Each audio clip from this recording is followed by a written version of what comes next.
আসসালামু আলাইকুম। Hello everyone. আশা করছি সবাই খুব ভালো আছেন। আলহামদুলিল্লাহ আমরাও খুব ভালো আছি। চলে আসলাম আরেকটি নতুন ব্লগ নিয়ে আপনাদের সামনে। আমি ফারহানা, ব্লগ বাই সেহেরস মম থেকে। আজকের ব্লগে থাকছে আমরা খালামণির বাসায় গিয়ে কি করলাম, কেন গিয়েছিলাম সেই সব কিছুই। তো আমরা মিরপুর যাওয়ার উদ্দেশ্য ছিল দুইটি, তার মধ্যে একটি হচ্ছে আমার মেয়ের জন্য জরুরি এবং সেটা ওর জন্য একটু কষ্টদায়ক হবে। আর দ্বিতীয়টি হচ্ছে যেহেতু ওকে কিছুটা কষ্ট দেওয়া হবে, তাই তার পরিবর্তে আমরা তাকে একটু খুশি করার চেষ্টা করব, সেজন্য অন্যরকম একটা প্ল্যান করেই এসেছি। যে কারণে আমরা কাজিনরা একসাথে হচ্ছি। আমার আরও কাজিন আসবে ইনশাল্লাহ পরের দিন, সেটা আপনাদের সাথে আমি সব কিছুই সিরিয়াল বাই শেয়ার করার চেষ্টা করব। আমাদের সাথে থাকলে অবশ্যই আপনারা সব কিছু পেয়ে যাবেন। তো আমরা বিকালবেলা যখন খালামণির বাসায় পৌঁছানোর পরে আমার মেয়েকে হালকা করে একটু খাইয়ে নিয়ে আমরা নিচে নেমেছি। তখনও পুরোপুরি সন্ধ্যা হয়নি, আরও কিছুটা সময় বাকি ছিল। আর সেই সময়টা যেহেতু গরমের সময় ছিল, দিনটাও বেশ বড়, অনেকটা সময় পাওয়া যায়। আমরা 5টার দিকে পৌঁছানোর পরও আরও ঘন্টাখানিক সময় ছিল হাতে। তো এই জন্য একটু ভাবলাম হেঁটে আসি। আর এই জায়গাটা আসলে সব থেকে বেশি ভালো লাগে এই জন্য যে খালামণির বাসার নিচেই খুব সুন্দর একটা পার্ক আছে, যেটা তাদের কলোনির ভিতরে, এবং এটার ভিতরে অন্য কোনো বাইরের গাড়ি বা অন্য কিছু আসে না। শুধুমাত্র যারা এখানকার বাসিন্দা তাদের নিজস্ব গাড়ি বা কেউ যদি রিক্সা করে আসেন শুধুমাত্র সেগুলোই আসেন। এবং এটা হচ্ছে মূল সড়ক। এখানে সব সময় গার্ড বসে থাকেন এবং তাদের কাছে সম্পূর্ণ বিস্তারিত দিয়ে যারা অপরিচিত আছেন তাদেরকে প্রবেশ করতে হয়। আর যারা সবসময় আসেন তাদের কথা তো ভিন্ন। তো এখানে সবসময় সিসিটিভি ক্যামেরাও থাকে, যে কারণে পুরো এরিয়াটাই অনেক বেশি সিকিউরড। তো এখানে রাত্রেবেলা বের হলেও কিন্তু কোনো সমস্যা নেই, এলাকাটা খুব জমজমাট। তো আমরা ওখান থেকে বের হয়ে একটু সামনে এসেছিলাম। তার কারণ হচ্ছে বাসায় যখন যাচ্ছি রিক্সা করে, তখন আমার মেয়ে দেখেছে যে এখানে একটা মেলার মতো বসেছে। আর আমার মেয়ে মেলা খুব বেশি পছন্দ করে, কারণ ওর ছোট থেকেই আমাদের বাসার আশেপাশে যখনই কোনো মেলা বসে ওকে নিয়ে আমরা ঘুরতে বের হতাম। তার কারণ এছাড়া আমাদের আশেপাশে আর যাওয়ার মতো খুব বেশি একটা ওরকম জায়গা থাকলেও যাওয়া হয় না, যেহেতু আব্বু আম্মুর সাথে থাকে না, আমরা একা একা বের হই। তাই যদি বাসার কাছে এমন কিছু জায়গা থাকে যে তাড়াতাড়ি চলে আসা যাবে বা আমার মেয়েও সেফ থাকবে, এরকম কিছু জায়গা থাকলে তখন আমরা ঘুরতে বের হই। তো এই জন্য আবার একটু বের হলাম ওকে দেখিয়ে আনার জন্য। হাঁটতে হাঁটতে যাচ্ছিলাম, চলার পথে এরকম একটা খুব সুন্দর খাঁচা দেখতে পেলাম, যেখানে খরগোশ ছিল, কবুতর ছিল। এটা পাশে যারা বাড়ি করেছেন তাদের নিজস্ব গেটের বাইরে রেখেছেন, যে কারণে এগুলো সম্পূর্ণভাবে তালা দিয়ে রাখা। আমার ধারণা এটা এখানে থাকলেও চুরি হয় না, না হলে তার উনার এভাবে পালতে পারতো না। তো এখানে আমরা হাঁটতে হাঁটতে সামনে যাওয়ার পরে দেখলাম যে দোকানের পরিমাণ আস্তে আস্তে বাড়ছে। আমরা যখন বাসায় এসেছিলাম তখন এতগুলো দোকান ছিল না।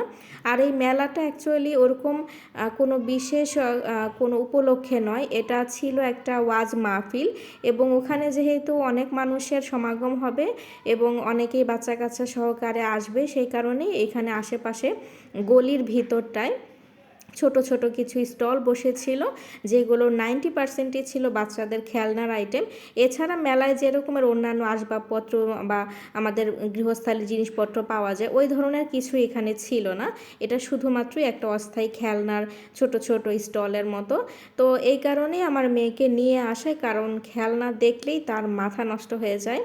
আমি এখান থেকে তাকে একটা সুন্দর পিকক টাইপের খেলনা দিয়েছিলাম, যেটা সামনের দিকে হেঁটে নিয়ে গেলে সুন্দর একটা আওয়াজ করে।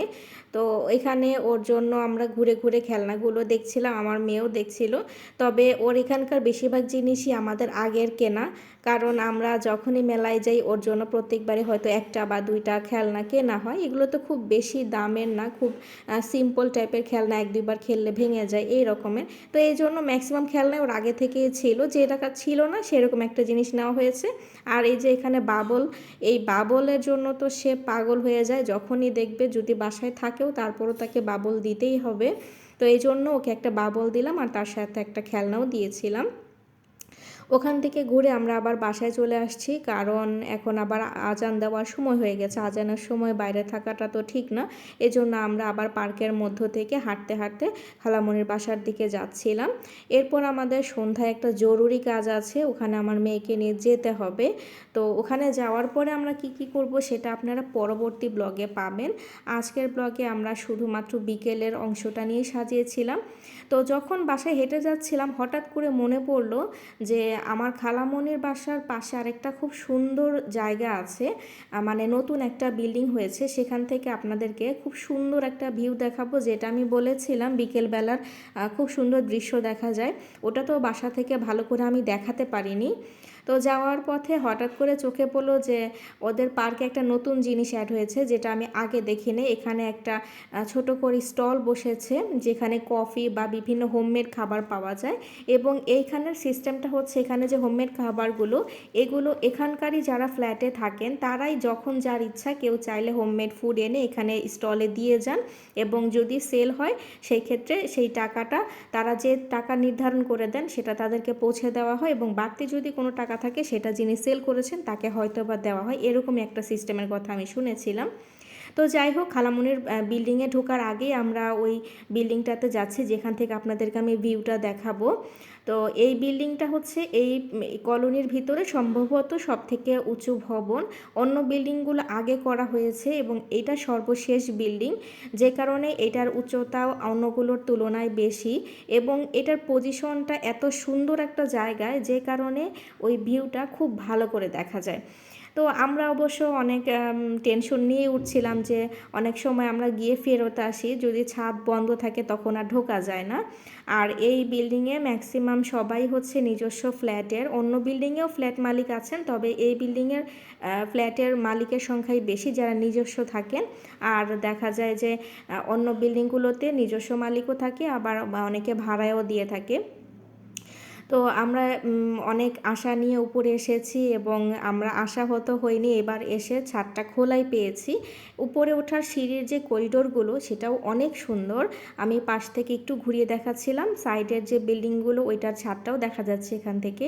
সিঁড়ি দিয়ে কিছুটা উঠতে হয়, কারণ লিফট একদম উপর পর্যন্ত যায় না, একটা তলা আগে থাকতেই নামতে হয়। ওখানে নেমে আমরা সিঁড়ি দিয়ে পৌঁছে গেলাম ছাদে। আর আমি এই প্রথমবার এই ছাদটায় আসলাম, আমার বোন এর আগেও এসেছে, কিন্তু আমি আলসেমি করে কখনোই আসিনি, যে কারণে ওরা আমাকে প্রায়ই বলে যে তুমি খুব সুন্দর একটা জিনিস মিস করে যাও। তো এই কারণে ভাবলাম যে না, এবার যেহেতু সময় আছে একটু ঘুরে দেখি যে ওরা কেন এটার এত প্রশংসা করে। ছাদে এসে আমি অবাক, এতটা উঁচু আমি এর আগে সম্ভবত এরকম এতটুকু উঁচু বিল্ডিংয়ে উঠিনি। আমি জানি ঢাকা শহরে এর থেকে অনেক উচ্চ বিল্ডিং আছে যেখানে মানুষ অহরহ প্রতিনিয়তই থাকছেন, তবে আমার যেহেতু ওঠার মতো অভিজ্ঞতা নেই, আমি উঠে আমার কাছে প্রথমে একটু আনইজি লেগেছিল। যে আমি একটা সমস্যা আমার সবসময় হয়, আমার যে আমার হাইটের প্রতি ফোবিয়া আছে, যে কারণে আমি উঁচু কোনো জায়গা থেকে নিচে তাকাতে বা উপর থেকে দেখতে আমার খুব ভয় লাগে, এবং ভিতর থেকে একটু আমার মাথাটা ঘুরে আসে বা কাঁপুনি লাগে যে আমি হয়তো পড়ে যাব, এরকম একটা আতঙ্ক ফিল হয়। তো এই জন্য আমি ছাদের একদম মাঝ থেকে একটু একটু করে সিনারিগুলো নিচ্ছিলাম, আর ওদেরকে বলছিলাম যে আমার সাইডে যেতেই ভয় লাগছে, যে মনে হচ্ছে আমি নিচের দিকে ঝুঁকলেই হয়তো পড়ে যাব, এটা একদমই অসম্ভব। কিন্তু তারপরও ওই যে মনের একটা ভীতি বা ভয় যাই বলেন না কেন, ফোবিয়া জিনিসটা এক একজনের এক এক রকম থাকে। আমারও হাইট ফোবিয়া জিনিসটা একদম ছোট থেকেই, যে কারণে আমি এই জিনিসগুলোতে একটু অ্যাভয়েড করি। কোথাও যদি যাওয়ার পরে এমন কোনো রাইড থাকে যেটা অনেক উঁচু জায়গাতে, যেমন রোলার কোস্টার জাতীয় যে রাইডগুলো থাকে বা নাগরদোলা, আমি কিন্তু এগুলোতে কখনোই উঠি না। একবার ওঠার চেষ্টা করেছিলাম এবং উঠে আমার অবস্থা খুব খারাপ হয়ে গিয়েছিল।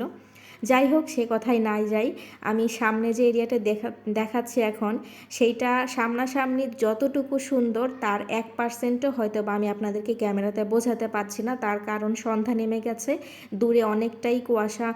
মানে এই জায়গাটা যেহেতু খোলা, এখানে কিন্তু শীত বলেন গরম বলেন সন্ধ্যার পর থেকে হালকা একটা ধোঁয়াটে ভাব তৈরি হয়, যেহেতু আশেপাশে অনেক পানি আছে এবং জায়গাটা প্রচুর গাছগাছালিতে আবৃত।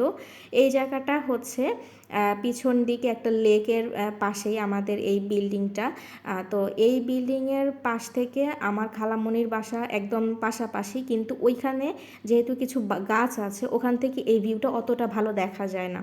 তো এই ভিউটা নেওয়ার জন্যই মূলত আমার ছাদে আসা। ঠিক লেকের বরাবর এই বিল্ডিংটা, এবং এইখানে দাঁড়ালে সন্ধ্যার সময় এত সুন্দর পাখির কিচিরমিচির শব্দ শুনতে পাবেন, যেটা মানে বলে প্রকাশ করার মতো না। এবং নিচের দিকটায় দেখলাম যে কিছু খোলা জায়গা আছে যেখানে অনেকে চাষবাস করেছেন। বিকালবেলা সবাই লেক থেকে পানি নিয়ে এগুলোতে পানি দিচ্ছিল, যেটা আমি ছাদ থেকে দেখতে পাচ্ছিলাম। হয়তো দূরত্বের কারণে আপনাদেরকে অতটা ভালো করে বোঝাতে পারছি না। তো এই বিল্ডিংয়ের আশেপাশে দিয়েও আমি একটু দেখলাম, এখানেও খুব সুন্দর সুন্দর ইন্ডাস্ট্রি এলাকাও আছে, যেগুলোর ভিতরে হয়তো বা সবার প্রবেশাধিকার নেই, কারণ রাস্তাগুলো দেখলাম যে খুব নিরিবিলি। তো এটা দেখতে দেখতে হঠাৎ করে চোখে পড়ে গেল যে লেকের উপরে খুব সুন্দর এক ঝাঁক কবুতর উড়ে যাচ্ছে। সেটা আমি একটু পরে আপনাদেরকে জুম করে দেখানোর চেষ্টা করব। তো আমার মেয়েকেও ডেকে নিয়ে আসলাম দেখানোর জন্য। ও তো প্রথমে খুঁজে পাচ্ছিল না, তো এই জন্য আমার বোনেরা বলল যে ঠিক আছে আমরা ওকে কোলে নিয়ে যাই, ওকে পাশে নেওয়াটা একলা ঠিক হবে না। তারপর আমার ভয় লাগছিল, আমি ওদেরকে বলেছিলাম যে একদম রেলিংয়ের পাশে যাওয়ার দরকার নেই, দূরে থেকে যতটুকু বোঝা যায়।